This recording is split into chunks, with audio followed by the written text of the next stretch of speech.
लुटेरी दुल्हन हा प्रकार उत्तर भारतात घडल्याचं आपण ऐकलं असेल, त्यावर चित्रपट पण तयार झालेत आणि आता अशाच एका लुटेरी दुल्हनला नागपुरात अटक करण्यात आली आहे। त्याचं झालं असं की एका महिलेनं गेल्या 1.5 ते 2 वर्षांपासून तब्बल 8 पुरुषांसोबत लग्न केलं आणि या 8 पुरुषांना जवळपास 2 कोटी रुपयांचा गंडा तिनं घातलेला आहे। यामागे एक मोठी टोळी कार्यरत आहे।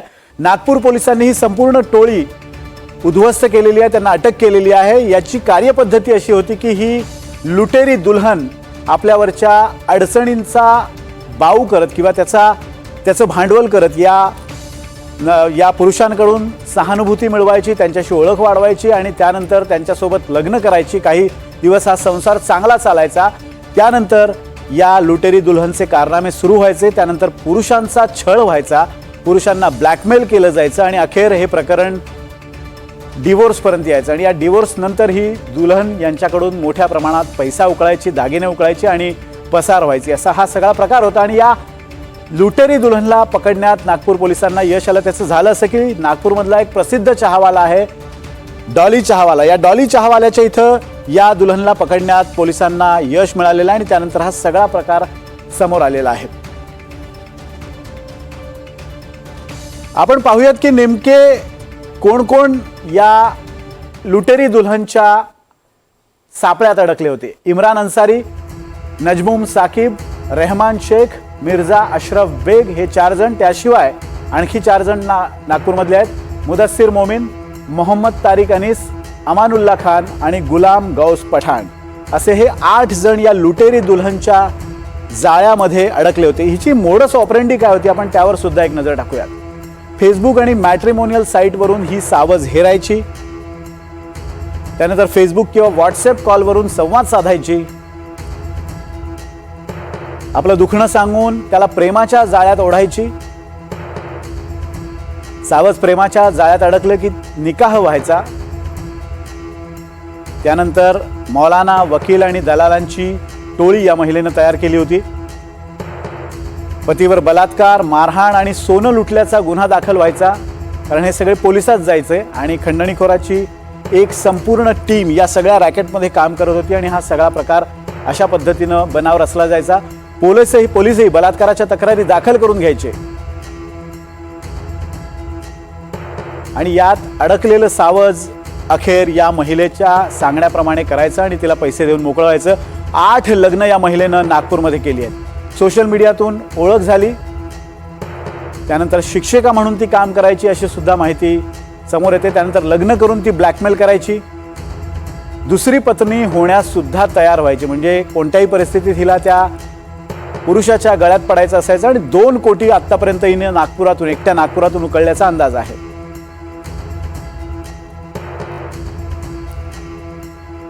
सध्या लुटेरी दुल्हनच्या तावडीत सापडलेले किंवा तिच्यापासून लुबाडणूक झालेले 3 जण आपल्यासोबत आहे। आपण त्यांच्याशी चर्चा सुरू करणार आहोत। मला सांगण्यात आलं की 5 जण आपल्यासोबत असणार आहेत। एकूण 8 जणांना तिने फसवलेलं आहे, मात्र त्यापैकी 3 जण आपल्यासोबत आहेत। जेम उर्फ गुलाम गौस खान, त्याचबरोबर मोहम्मद तारिक आणि मुदस्सिर मोमीन या तिघांचं या चर्चेमध्ये स्वागत आहे। आपल्याला जाणून घ्यायचं आहे की या लुटेरी दुल्हनची नेमकी मोडस ऑपरेंडी काय होती, कारण या लुटेरी दुल्हनचा जो सगळा बनाव होता तो नेमका कसा होता हे आपल्याला जाणून घ्यायचं आहे। मला आपापल्या तिघांची नावं सांगा। आपण सुरुवात करूयात। पांढरं शर्ट असलेले हे जे आपल्यासोबत आहेत यांचं नाव, आपलं नाव सांगाल? गुलाम गौस खान, त्याचबरोबर मेरा नाम मोहम्मद तारिक अनीस। अच्छा, हाँ, गुलाम गौस खान। हाँ, गुलाम गौस खान आपका। और तीसरे आप बताइए। मेरा नाम मुदस्सिर मोमीन है। मुदस्सिर मोमीन। मैं मुदस्सिर मोमीन जी आपसे शुरू करना चाहूंगा कि ये जो इसकी पूरी मोडस ऑपरेंडी थी हमने सुनी, आपके ऊपर जो आप बीती है वो पहले हमें बताइए। किस तरह से इस महिला से आपकी पहचान हुई? आप सब मराठी जानते होगे मेरे ख्याल से, मराठी में अगर मैं बात करूं तो आपको समझेगा, बराबर? मुदस्सिर जी, तुमच्यापासून मी सुरुवात करतो की नेमकी ही जी महिला आहे ही कशा पद्धतीनं सावज हेरायची, तुमच्याबरोबर तिची पहिली ओळख कशी झाली आणि त्यानंतरचा सगळा घटनाक्रम सांगा। माझ्याशी हिचा कॉन्टॅक्ट झाला शादी.com जरिये। शादी.com वरून तिनं मला एक रिक्वेस्ट पाठवली होती, त्याच्या माध्यमातून आमचं दोघांचं बोलणं सुरू झालं। ते मग 1-2 महिने बोलल्यानंतर तिनं मला नागपूरमध्ये भेटायला बोलवलं. नागपूरमध्ये जयस्वाल रेस्टॉरंट आहे इथं, तिथं मला भेटायला बोलवलं. तिथं आम्ही भेटलो. नंतर ती मला घरी घेऊन गेली. तिच्या आईशी, मामाशी वगैरे सगळ्यांशी माझं बोलणं झालं. मला वाटली चांगली सुसंस्कृत आणि सुशिक्षित फॅमिली आहे ते, इथं म्हणजे लग्न करायला काही प्रॉब्लेम नाही. तिनं मला सांगितलं होतं की तिचं एक डायव्होर्स झालेलं आहे तिचं, आणि तेव्हा त्या लग्नापासून तिला एक 7-8 वर्षाचा मुलगा पण होता. तर मी पण त्यावेळी डायव्हर्स होतो, मला मुलं वगैरे काही नव्हती. अच्छा. तर मी ते एक्सेप्ट केलं त्याशी लग्न करायसाठी. मग नेक्स्ट मंथ आमचं लग्न झालं सुद्धा.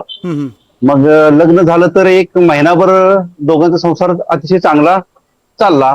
नंतर तिनं मला पैशाची डिमांड करायला लागली. मला बोलली की जिथं ती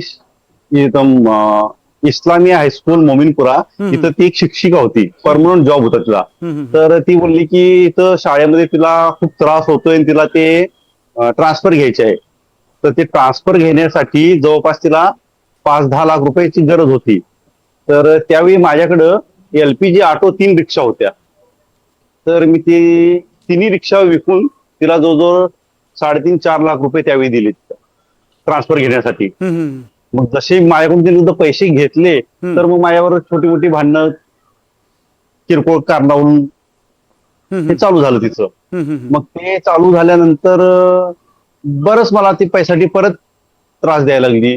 मग नाही पैसे दिले तर माझ्यावरती मग कामठी पोलीस स्टेशन मध्ये FIR केली की मी तिला मारहाण करतोय, तिचे दागिने वगैरे घेऊन पळूनच गेला, अशी कंप्लेंट टाकली. मग पोलीस स्टेशनवरून मला फोन आला तर मी अर्ध्या तासामध्ये पोलीस स्टेशनमध्ये हजर झालो. तरी पण तिथल्या पोलिसांनी त्यावेळी माझ्यावरती 498 आणि ते दागिने वगैरे घेऊन पळून गेला अशी कंप्लेंट टाकली होती. त्याच्यावरती जवळजवळ माझी कोर्ट कचेरी हे 5-6 वर्ष चालू राहिली ती. मग त्यानंतर पण मला मी पण तिच्यावरती FIR केली होती, कारण ती मला त्रास देत होती ना. बाहेरचे गुंड वगैरे पाठवून मला घरी येऊन मारायचे, ते असे 2-3 वेळा मॅटर झालेत ते. तर मी पण मग तिच्यावरती जरीपटका पोलीस स्टेशन मध्ये कंप्लेंट केली होती. तर ती कंप्लेंट पाठीमागे घेण्यासाठी पण तिने मला बराच त्रास दिला. आणि आता माझं तर नागपूरमध्ये कोणी मागं पुढे नव्हतं. तर मला इतका त्रास झाला की शेवटी एकतर विष खाऊन मरून जावे किंवा मग ती कंप्लेंट पाठीमागे घ्यायसाठी मला काही पर्यायच नव्हतं त्यावेळेला. तर अशा दृष्टीने मला ते कंप्लेंट पाठीमागे घ्यायला लागली. आणि इतका त्रास झाला होता मला ह्या सगळ्या गोष्टीचा की मला आज ना ते सगळं आठवायची सुद्धा इच्छा होत नाहीये. हा सगळा प्रकार झाला तो कोणत्या कालावधी दरम्यान, म्हणजे तो काळ कोणता होता? 2017 मध्ये माझं लग्न झालं होतं. 2017 ते किती महिने हे लग्न टिकलं? 3 महिने फक्त मी तिच्या बरोबर राहिलो. ओके. नंतर मी सेपरेट झालो तिथून. अच्छा. आणि हे सगळं पुढे 5 ते 6 वर्ष प्रकरण चाललं डिव्होर्स पर्यंत तुम्ही म्हणत होते, म्हणजे जवळपास आता 2023 मध्ये तिनं माझ्यावरती अतिशय प्रेशर टाकून जी मी कंप्लेंट केली होती तिच्यावरती ते पाठीमागे घ्यायला लावली, म्हणजे कॉम्प्रोमाइज करायला लावलं तिनं. या पिरियड मध्ये माझ्यावरती जवळजवळ 2 किंवा 3 वेळा तर हल्ले सुद्धा झाले माझ्यावरती. मारामारी पण झाली, मला रस्त्यात गाठून मारलं लोकांनी त्या. अच्छा. तिच्या टोळीनं. तुमची ही सगळी कहाणी जवळपास 6 वर्ष चालली. गुलाम गौस खानजी, तुमच्यासोबत आमचा पहिल्यांदाच संवाद होतोय. याआधी मोहम्मद तारिक आणि मुदस्सर यांच्याशी आम्ही पहिले बोललेलो, तुमच्याशी आमचा पहिलाच संवाद होतोय. मला तुमच्याकडनं हे जाणून घ्यायचं की आता मुदस्सरजी असं म्हणाले की जवळपास 2017 ते 2023 या काळात हा सगळा प्रकार घडलेला आहे. तुमच्यासोबत जो प्रकार घडला तो कोणत्या कालावधीत घडला आणि नेमकं काय घडलं? पहिले कालावधी आम्हाला सांगाल. मेरा 2022 दिसंबर में मेरा सा निकाह हुआ था 2022 दिसंबर में, और वो तारीख भी 16 दिसंबर 2022 के अंदर में हुआ. अच्छा. और 2022 से दिसंबर से अभी तक वो ये चला है. गुलाम गौसजी, मला हे सांगा की तुम्हाला माहिती होतं का यापूर्वी अशा स्वरूपाची लग्न या महिलेची झालेली आहेत? तिने या संदर्भात काही सांगितलं होतं? कारण तुम्ही जो कालावधी सांगताय तो कालावधी मुदस्सर शेख यांच्याबरोबर, मुदस्सर मोमीन यांच्याबरोबर तिचा डिवोर्स सुरू होता, त्या काळात तुमचं लग्न झालेलं. तुम्हाला या संदर्भात माहिती होती? जी. नहीं, मुझे ये सब कुछ मालूम नहीं था, मैं किसी को पहचानता नहीं था। एक्चुअल में ये पुलिस स्टेशन में जो अभी एफआईआर हुई, पुलिस वालों ने बुलाए, तो ये सब लोगों से जान पहचान हुई। एक्चुअल में वो मुझे बोलती थी कि मेरा एक हस्बैंड है औरंगाबाद वाला, जो तारिक है, तो तारिक जो है उसके साथ में मेरा सारा डिवोर्स हुआ है और मैं तलाकशुदा हूँ, इस टाइप से मुझे बोलती थी। ये जो महिला थी गुलाम गौजी, ही जी महिला होती, या महिलेनी स्वतःबद्दल काही तुम्हाला माहिती सांगितली होती का? कोणत्या गावची होती किंवा यापूर्वी ती कुठे राहिलेली आहे, तिचं बालपण कसं गेलं, स्वतःच्या नातेवाईकांबद्दल काही सांगायची का? नहीं नहीं, ये समीरा फातिमा मेरे से जब उससे बातचीत चालू हुई, समीरा फातिमा से जब मेरी बातचीत चालू हुई, तो वो दिन में मुझसे 6-6 घंटे बात करती थी मोबाइल पे, और उतना ज़्यादा बात करती थी, मुझे भी उसकी आदत हो गई थी बात करने की। एकदम लव मैटर चालू हो गया था और बार बार वो बात करती थी, यानी दिन भर में जो भी बातचीत का हम निकाले तो 6-6 घंटे 7-7 घंटे बात होती थी। 1 घंटे में फोन कट होने के बाद में फिर दोबारा और फिर फोन का वो लगाती थी मुझसे। तो मैंने उसका बैकग्राउंड कभी जाना ही नहीं और कुछ भी नहीं हुआ, सिर्फ ये जताती थी कि मुझे प्यार है आपसे, और दूसरी बात ये है कि भाई मैं दूसरी शादी करने को तैयार हूँ आपसे, मुस्लिम समाज में ज़्यादा शादी कर सकते हैं। और उसका कहना ये भी आता था कि भाई क्या बोलते हैं, वो बार बार वो स्कूल में बुलाती थी कि मुझे यहाँ से लेने को आओ, तो मैं उसके स्कूल जाता था, तो मुझे कंफर्म होता था कि वो बेचारी पढ़ी लिखी औरत है, और पढ़ी लिखी औरत होने के साथ में जो है वो स्कूल से बाकायदा उतरती थी, तो अपना परिचय वो बराबर देती थी। और दूसरी बात यह है कि वो बार बार ये मुझसे जताती थी कि मैं बहुत परेशान हूँ, इसके पहले के हस्बैंड लोगों ने मेरे साथ में गलत किया है और मुझे मुस्लिम समाज में अच्छे मिले नहीं है, अगर आपके साथ में विवाह हो जाता तो बहुत अच्छा हो जाएगा, मुझे शौहर नहीं रहबर चाहिए, यानी मेरी परवाह करने वाला, मुझे सपोर्ट करने वाला चाहिए, ये बार बार ये बोलती थी। और मैं एकदम इमोशनल तरीके से उससे फिर मैंने निकाह किया। आपने कहा कि दिसंबर 2022 में आपने शादी की, उसके पहले इस महिला से आपकी कितने दिनों तक पहचान थी? मतलब कितने दिन पहले तक आप इसको पहचानते थे? उसके जब मेरा निकाह हुआ उसके 4-6 महीने पहले, 4 से 6 महीने पहले तक जो है ये मुझसे लव अफेयर चला रही थी। आपकी पहचान कब, आपकी पहचान कैसे हुई इसके साथ? मतलब सोशल मीडिया के जरिए पहचान हुई, या मैट्रिमोनियल साइट से, या आप किसी दोस्त रिश्तेदार के माध्यम से इसके साथ पहचान हुई? मैं इसको पहचानता नहीं था, मुझे एक फ्रेंड रिक्वेस्ट आई और 2 दिन वो वैसी पड़ी रहने के बाद में मुझे ऐसा लगा कि कोई पहले कोई क्लासमेट वगैरह होंगी, पुराने जान पहचान वाली कोई होगी। तो मैंने उसको फिर फ्रेंड रिक्वेस्ट एक्सेप्ट किया। हाँ, ऐसा कुछ लगता था, तो मैंने एक्सेप्ट किया, तो एकदम से उसका उस पर मैसेज आया कि मैं आपसे बात करना चाहूँ, अर्जेंट मुझे बात करना है, मोबाइल नंबर वगैरह देके। उसके बाद में मुझे मैसेंजर कॉल आया, डायरेक्ट फ़ोन चालू हो गया, और बस वो स्टार्टिंग से ही वो यानी मुझे क्या बोलते हैं 5-5, 6-6 घंटे, 24 घंटे में 5-6-7 घंटे आम बात है जो मुझसे बात करती थी। तो 3 महीने चलाई, लेकिन मुझे संदेह भी हुआ कि 4 महीने में, निकाह होने के 4 महीने पहले एक बार मुझे संदेह भी हुआ, तो मैं उससे दूर हट गया था। 1 से 1.5 महीने के बीच में दूर हट गया था। फिर वो फिर से वो आके हमारे यहाँ नागपुर में VCA ग्राउंड के पास में चेकर्स करके है, वहाँ जो इसके साथ में सह आरोपी है हरीश करके, ये ड्राइवर बोलती थी इसको हरीश करके, उसके साथ में आके मुझसे जो संबंध बिगड़ गए थे वो समझा बुझा के मना ली थी उसने। अच्छा, आपने अभी ड्राइवर का जिक्र किया, तो क्या ये महिला के पास कुछ गाड़ी वगैरह थी? हाँ, ये 800 अल्टो कार से आई थी, व्हाइट कलर की। अच्छा, जो इसकी खुद की थी। ओके, अभी आप जब बात कर रहे थे तो मुदस्सर मोमीन, तुम्ही पण आता तुमचं डोकं हलवत होता, तुम्हाला काहीतरी एक मुद्दा पटला की जो तुमच्या सोबतही झाला होता, असं काही झालंय का? नाही, तिच्याकडे 800 कार आहे हे मला पण माहित आहे, कारण माझ्याशी जेव्हा लग्न झालं होतं ना त्यावेळी पण तिच्याकडे तीच कार होती। एवढंच, बाकी आपण मोहम्मद तारिक यांच्याकडे जाऊयात। मोहम्मद तारिक, तुम्ही ऐकलं या सगळ्या गोष्टीचं, मला सांगा हे सगळं प्रकरण नेमकं कोणत्या सालात घडलं, कोणत्या? कारण आता आपण उल्लेख ऐकला की 2017 मुदस्सर मोमीन यांच्याबरोबर लग्न झालं, 2022ला गौस गुलाम खान यांच्याबरोबर लग्न झालं, तुमच्यासोबत कधी लग्न झालं होतं, तो काळ कोणता होता? मेरे साथ उसकी शादी हुई 2019 में। शादी हुई बोले तो उसने वो बोगस सर्टिफिकेट बनाया। मैं सबसे पहले तो आपका एक करेक्शन करूँ सर कि आपने बोले थे 8 पति है और हम अभी 6 पति यहाँ पे आने वाले थे कैमरे पे। अभी यहाँ पे फिल वक्त अभी बैठे हुए भी है 4, लेकिन एक पति जो है उसके सेकंड नंबर के जो है नजमुल साकिब साहब, वो अभी आने के बाद भी वो कैमरे पे आने के लिए डर रहे। अच्छा। वो यहीं पे बैठे, लेकिन उनको इतना टेरर है उसका अच्छा। कि वो आने के लिए डर रहे। एक वहाँ पे लॉगिन करके बैठा है, दूसरा लेकिन उसको भी टेरर है कि ये बेल पे जब आज़ाद होंगी तो हमारा बहुत बुरा हाल होगा। यानी यहाँ पे हम 6-5 लोग हैं अवेलेबल, लेकिन हम लोग 3 ही डेयरिंग करके अभी आ रहे हैं कि हम लोग, हमारे ऊपर भी हमले हो रहे हैं। हमारे पर अभी कोर्ट से हम कोर्ट में गए थे तो उसका एडवोकेट मुजम्मिल हुसैन हमको बोलता है कि तुम सबको देख लूँगा, अगर तुमने फाइल तुम्हारी कंप्लेंट्स वापस नहीं लिए और अगर इसको कुछ हुआ लेडी को तो हमारा मर्डर हो जाएगा, ये हो जाएगा। इवन हमारी एडवोकेट जो है, अभी इनके जो एडवोकेट है फातिमा पठान, उनको अभी 5-10 मिनट पहले वहाँ पे एक बोला गया कि तुम्हारे को हम मार देंगे, तुम निकलो बोले कोर्ट के बाहर। अभी जस्ट उनकी मम्मी यहाँ पे परेशान होते बैठी।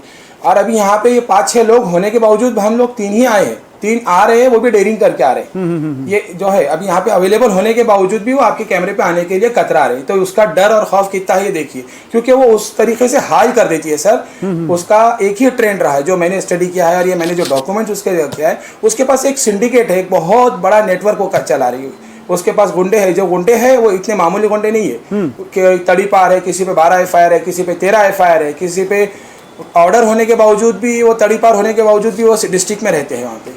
तो उनका टेरर है। वो जब आप मुदस्सिर मोमिन की बात कर रहे हैं, उसने जब कंप्लेन किया उस बेचारे ने, तो उसको इतना मारा पीटा गया कि वह डिप्रेशन में आके सुसाइड करने के लिए जा रहा था। उसको ये उसके किस्से जब हम सुनते हैं तो एक क्वालिटी कंट्रोल मैनेजर फिलिप्स का, एक अच्छी अर्निंग वाला पर्सन, उसको उसने धोखे में ली, शादी करी, उसका पास से जितना पैसा था वो सब ली, उसकी जॉब गई, इवन उसने दूसरा जॉब लिया, वहाँ पे जाके उसने हंगामा करी। यानी उसका टेरर इतना है कि पुलिस वालों को भी नहीं छोड़ती हो। अच्छा। यानी कभी कंप्लेन करने को जाती है तो पूरे एक ऐसे यूट्यूबर वगैरह जो ब्लैकमेलर होते हैं उनको पुलिस स्टेशन में साथ में लेके जाती है शूटिंग करते हुए कि मैं एक लेडी हूँ, मेरे ऊपर इतना बड़ा इल्ज़ाम, मेरे ऊपर इतना बड़ा रेप हो गया, तो आप लोग क्यों नहीं करे। तो डर के मारे उसकी FIR होती है, डर के मारे होती है। यानी क्योंकि कामठी पुलिस स्टेशन में हर एक हस्बैंड के ऊपर कंप्लेंट्स है, तो यानी किसके उस पर, यानी एक लेडी यानी हस्बैंड्स के अलावा भी वहाँ पे कम से कम 22 लोगों के ऊपर केस करिए। और यही सेम ट्रेंड उसका, उसके पास उसने एक तो मोहम्मद तारिक जी मतलब आपका ये कहना है कि सबकी कंप्लेंट है ये कामठी पुलिस स्टेशन, एक ही पुलिस स्टेशन में हुई थी और आप केवल 8 लोग नहीं थे और भी 22-23 कंप्लेंट हुई थी। तो इसका मतलब पुलिस को ये महिला पूरी तरह 22 कंप्लेन है सर। हाँ, बोलिए। 22 मीन्स हम लोग तो हस्बैंड है और उसमें से तो कितने हस्बैंड मिसिंग है, हम उनको ट्रेस कर करके आज तक भी नहीं कर पाए। उसने FIR कर दिए कि मेरे को दूल्हा बना के मेरे को लूट लिया। उसके ऊपर बेचारे पे वो रहमान शेख बोल के मुंबई का लोखंडवाला का रहीवासी है, वो यहाँ पे आता है, रिश्ता होता है, वो उसके साथ लोखंडवाला में रहने के लिए जाती है और 2 दिन में उसके ऊपर यहाँ पे कामठी में आके वहाँ पे उसका ATM लूटे जा रहा है, ATM से पैसे जा रहे हैं लोखंडवाला और मुंबई में, और उसके ऊपर FIR होती है कामठी पुलिस स्टेशन में। वो आज तक के ट्रेसेबल भी नहीं हुआ, पुलिस भी उसको ढूंढ नहीं पाई है। और ऐसे कई लोग हैं, यानी हस्बैंड तो हस्बैंड, बिना हस्बैंड वाले भी जो है, यानी उसके साथ अगर कोई शारीरिक संबंध बना लिए होंगे या कुछ भी हो गया होगा, उनके ऊपर भी केसेस है। वहाँ पे एक तहजीब बोल के बंदा है, उसके ऊपर भी 376 डाला था उसने। ऐसे कई लोग हैं जिसकी एक लिस्ट है, यानी कुछ नहीं तो एक रिटर्न कंप्लेन डाल देती है और अपने आप को मीन्स ब्लैकमेल और एक्सटॉर्ट करने के लिए एक रिटर्न कंप्लेन डाल देगी कि इसने मेरे साथ ऐसा, मेरे साथ छेड़खानी किया या मेरे साथ ये क्या। और वो रिटर्न कंप्लेन पुलिस वालों के साथ मैनेज हो के वो क्या करते हैं, कैसा करते हैं पता नहीं। अभी ये गुलाम गौस के ऊपर अभी कामठी पुलिस स्टेशन में ही 2 करोड़ का उसने दावा डाली। नजमुल साकिब के ऊपर भी 10 लाख का डाली। वो इमरान अंसारी के ऊपर ये कोर्ट के थ्रू पैसा निकालने के लिए दबाव डालती है। मतलब मोहम्मद तारिक जी मुझे ये बताइए कि हम ये कह सकते हैं इसकी जो मोडस ऑपरेंडी है, और आप जब बता रहे हैं कि 22 से 23 कंप्लेंट्स ये महिला एक ही पुलिस स्टेशन में दर्ज करवाती है, तो क्या हम कह सकते हैं कि इसका पुलिस के साथ कुछ मिलीभगत है और कामठी पुलिस के कुछ लोग ये महिला से, इसके महिला के गिरोह से मिले हुए हैं? हाँ बिल्कुल, इसमें इसका एक फेयर इन्वेस्टिगेशन, स्पेशल SIT बिठा के करना चाहिए कि किसके, यानी देखो कामठी पुलिस पे मेरा डायरेक्ट ब्लेम नहीं है या पुलिस के ऊपर भी डायरेक्ट ब्लेम नहीं है, क्योंकि पुलिस स्टेशन में पीआई आते हैं जाते हैं, 1 साल 2 साल में उनका ट्रांसफर होता है, लेकिन जो भी पीआई आ रहा वो वहाँ पे हम लोगों के ऊपर या किसी और के ऊपर डायरेक्ट एफआईआर कैसा होती है? हम लोग अगर एफआईआर करना चाहे तो उसका पहले रिटर्न लेते हैं, इन्वेस्टिगेशन करते हैं, उनको लगा तो एफआईआर होती है। ये लेडी जाती है और डायरेक्ट एफआईआर हो जाती है। उसके साथ एक पूरा टीम है, उसके पास एक मुजम्मिल हुसैन बोल के उसका एडवोकेट है, वो भी उसी के कारण हर एक केस में अगर आप देखेंगे, अगर सुप्रीम कोर्ट तक के जाते हैं वो लोग, यानी उनकी कैपेसिटी देखो, एक नॉर्मल सी टीचर के पास सुप्रीम कोर्ट जाने तक के कहाँ से, यानी इनके गुलाम गौस पठान के उसमें हाई कोर्ट से बेल रिजेक्ट होने के बाद वो सुप्रीम कोर्ट जाती है, और सुप्रीम कोर्ट से बेल रिजेक्ट होने के बाद वो वापस इनके ऊपर प्रेशर मारती है। इनको 3:30 बजे, ये एक ऐसा आदमी जो खुद एक नामचीन आदमी है नागपुर का, उसको 3:30 बजे किडनैप कर लिया जाता है, उसको गाड़ी में बैठा के उसका एडवोकेट लेके जाता है मुजम्मिल हुसैन, और उसको प्रेशर डाल के कॉम्प्रोमाइज करो बोलते हैं। यानी ये किसकी छत्र छाया? यानी अभी मेरे पास भी ऐसे, मैंने जब इन्वेस्टिगेशन करा तो तकरीबन ये जितने लोग दिख रहे हैं ना, अच्छा, ये पूरे नामचीन गुंडे। एक अगर इनका फेयर, ये जो लेडी बैठी है, ये जो लेडी है, ये जिसके साथ बैठी है, इसके अंदर ये वाजिद पाशा, इसका खुद वही धंधा, इसने 140 लोगों पे केस किया। अच्छा, उसके साथ वापस में ये वसीम फिर पटेल, एक बार तस्वीर दिखाइए। सेकंड नंबर का तड़ीपार मोल। इसमें कम से कम 5 से 8 लोग, देखिए। 8 मर्द है और एक महिला है। ये महिला क्या वही महिला है या और कोई महिला है? वही महिला है सर, वही तो बोल रहा है। रात का 1:30 से 2 बजे ये औरंगाबाद के कोई रेस्टोरेंट, कोई नहीं, ये वाजिद पाशा का रेस्टोरेंट है। ये वाजिद पाशा जो बैठा है, अच्छा। इसका रेस्टोरेंट में आप सोचो, एक शरीफ लड़की, एक शरीफ औरत रात को 1:30 से 2 बजे ये इतने मर्दों में अकेली औरत कैसा बैठती है वहां पे जाके? ये तस्वीर आपको और कहां से उसके मिली? साथ बैठ के पूरी प्लानिंग करते हैं। ये वाजिद पाशा का, ये उसके स्टेटस पे, उसका फोन का अच्छा। स्टेटस और फेसबुक पे चलाती है कि ये पूरे लोग मेरे सपोर्टर है बोल के। मोहम्मद तारिक जी, मैं उस पे से मेरे को मिला है। और एक उसमें सवाल मैं मैंने आपसे तो पूछना उसकी information- मोहम्मद तारिक जी, मैं एक सवाल आपसे पूछना चाहूंगा। मुझे ये बताइए, आपने भी जिक्र किया कि इसके साथ 8 से 10 लोग हैं, आपने फोटो भी बताई है। क्या ये 8 से 10 लोग आपकी जब शादी हुई थी तो वो दौरान इससे मिलते थे या कभी आना जाना हुआ था घर पे? इनमें से किसी शख्स को आपने देखा था? हाँ, क्या था, मतलब क्या वो वाकया था? हाँ, ये इसमें तो मेरे बच्चे, वाकया क्या है सर, इसमें जो शादी, जो प्रेशर, मोरल प्रेशर डाल के क्या हुआ, वाकया यह हुआ था कि इसका फर्स्ट कॉल मुझे फेसबुक के ऊपर आया कि मैं एक बहुत मजलूम हूँ, मैं बहुत पीड़ित महिला हूँ, डाइवर्सी हूँ, और मुझे यहाँ का स्कूल मैनेजमेंट बहुत सता रहा है, और मैं बैंकर हूँ, मैं आरबीएल बैंक में सीनियर मैनेजर क्लस्टर हेड की पोजीशन पे है। अच्छा। एक मैसेज आता है फेसबुक पे, फ्रेंड सेम इनके जैसा फ्रेंड आती है, मैंने एक्सेप्ट किया। उसके बाद उनका बोलना आता है कि आपका, मैंने फेसबुक प्रोफाइल देखा है, उसमें एजुकेशन मिनिस्टर का सेक्रेटरी है, वो आपकी फ्रेंड रिक्वेस्ट में है, मैं यहाँ पे ये स्कूल से बहुत परेशान हूँ, मेरा ट्रांसफ़र करवा दीजिए। मैंने बोला ठीक है, बात करिए, देखे, और हमने उसका एक्चुअल में ट्रांसफ़र करवा भी दिया, जो भी रिलेशन लगा के। एक वहाँ से ट्रांसफ़र होने के बाद रिलीविंग के लिए मेरे को बोले कि हमारा प्रिंसिपल रिलीव नहीं कर रहा है, आप आके बात करो। मैं वो प्रिंसिपल से बात करने के लिए गया वहाँ पे, तो थोड़ा सा आर्गूमेंट्स हो गए कि भाई आप रिलीव करो। तो वो प्रिंसिपल से, आपको तो शायद इसके बारे में पूरा पास्ट पता होगा, तो इसलिए उन्होंने बोले यार ये लेडी के चक्कर में क्यों है तुम ऐसा। तो मैं बोला यार क्यों है ऐसा, तो जो भी वाक़या हुआ उसके 2 घंटे के बाद मुझे तहसील पुलिस स्टेशन से एक फ़ोन आता है कि आपके खिलाफ इस्लामिया हाई स्कूल के प्रिंसिपल ने कंप्लेंट किया है कि आपने उनको जान से मारने की धमकी दी है। मैं वहाँ पहुँचता हूँ, तो वहाँ मेरे पहुँचने से पहले ये समीरा फातिमा और उनका प्रिंसिपल दोनों भी थे, और वहाँ पे उसने स्टेटमेंट दिया कि ये बाहर का कोई गुंडा नहीं है, ये मेरा हस्बैंड है। तो पुलिस वालों ने बोले मैरिज सर्टिफिकेट का है, तो उसने मैरिज सर्टिफिकेट डुप्लीकेट बना के दे दिया। बोले मैंने बोला ये है ही नहीं ना, ये क्यों आप ऐसा कर रहे? तो नहीं, बोले अगर उन्होंने नहीं दिया तो मेरे कैरेक्टर पे आ जाएगा, मेरी नौकरी चले जाएंगी। और उसने, यानी उनकी पूरी गैंग पूरी प्रिपेयर रहती है सब चीज़ों के लिए, और उन्होंने एक डुप्लीकेट मैरिज सर्टिफिकेट बना के वहाँ पे पुलिस स्टेशन में दे दिया कि यार किस्सा ख़त्म हो गया। और उसके 8-10 दिन के बाद मुझे फ़ोन आता है कि अगर तुमने मुझे एक्चुअल में निकाह नहीं करे मेरे से, और मेरे को आपने साथ में नहीं रखे, तो मैं आपके ऊपर रेप का केस डालूँ। अच्छा। तो मीनवाइल वो ये जो औरंगाबाद के लोग हैं, इसमें जो हमारे बचपन के भी कुछ उसमें दोस्त है, वो लोग उसके साथ में मिलके, क्योंकि बिजनेस राइवली जो होती है ना, तो वहाँ पे पूरा सर्च करते किसके पास पैसा है, किसके पास क्या है। फिर वो लोग वहाँ पे उनको वो करते हैं कि यार इसके पास ऐसा है। फिर वहाँ से वो दोनों फ़ोन के ऊपर मेरा निकाह पढ़ा देते। ये फ़ोन पे निकाह करने की इसकी जब हिस्ट्री देखा, तो एक परभनी का हेडमास्टर है मिर्जा अशरफ बेग, उसके साथ में भी सेम इंसिडेंट, फ़ोन के ऊपर निकाह हो गया उसका। अच्छा। उसके ऊपर भी ब्लैकमेल कर रही है, उसकी पूरी ऑडियो रिकॉर्डिंग विद एविडेंस मेरे पास पूरी अवेलेबल, कि वो बोलती है कि मेरा तुम्हारे साथ हुआ था, संबंध हुआ था, शादी हुई थी, मैं प्रेग्नेंट हो गई हूँ, अगर तुमने मेरे साथ शादी नहीं करे तो मैं, यानी तुमने अगर नहीं दिया पैसा तो रेप का केस डालूंगी।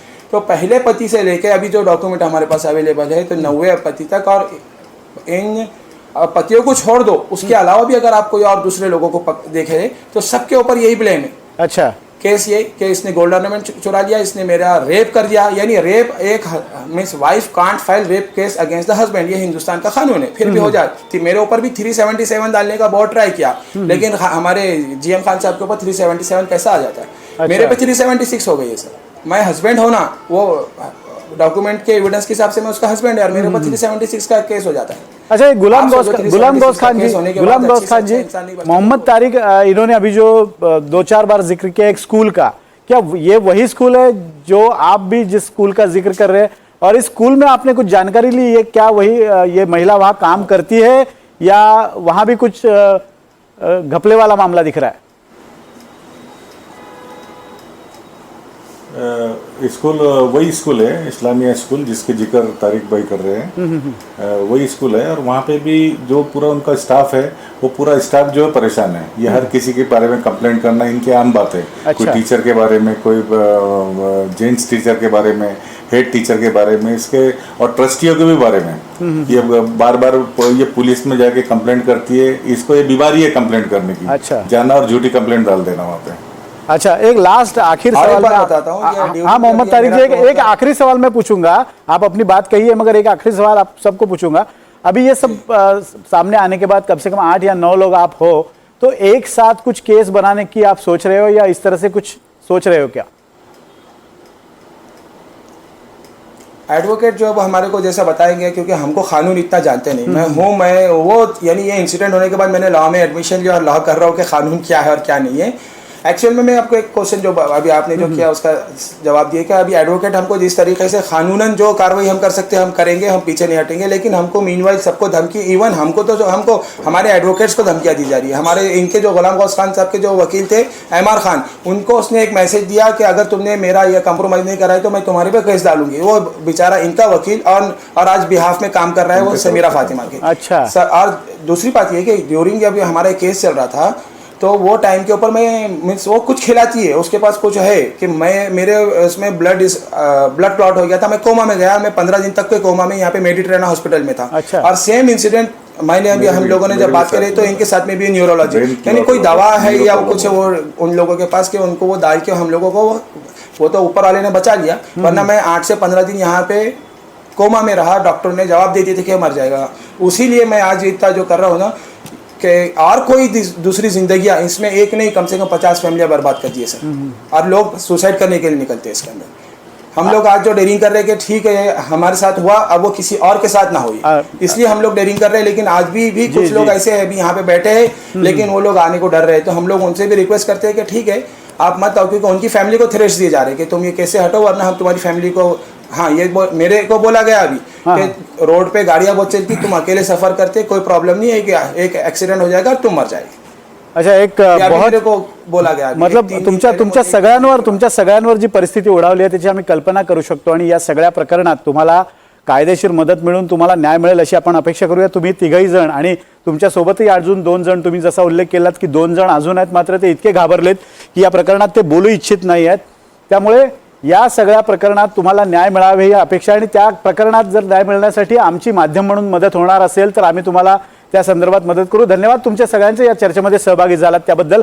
आपण पाहतोय अतिशय धक्कादायक असा हा सगळा प्रकार आहे। फक्त हे 9 जण जरी समोर आले असले तरी सुद्धा जवळपास 22 ते 23 लोकांना या महिलेने फसवल्याचं, फक्त नागपुरात फसवल्याचं समजतंय। त्यामुळे एक मोठं रॅकेट यामागे कार्यरत आहे आणि या रॅकेटचा पर्दाफाश होण्याची गरज आहे आणि या सगळ्या पुरुषांना एक न्याय मिळण्याची गरज आहे। एक छोटासा ब्रेक, लगेच परत येतो। बघत रहा NDTV मराठी।